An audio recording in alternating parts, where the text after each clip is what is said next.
HECARIM's going to be cooked next patch. If that's the case, we'll buff him.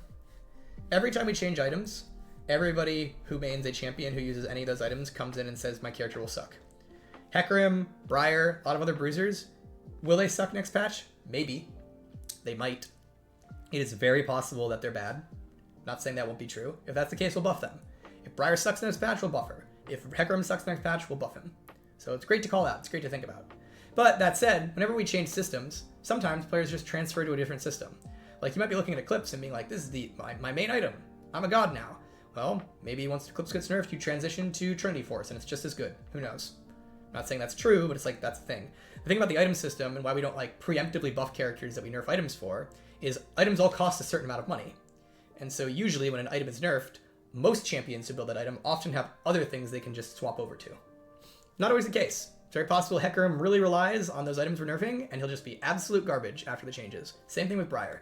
If that's the case, we can buff him up.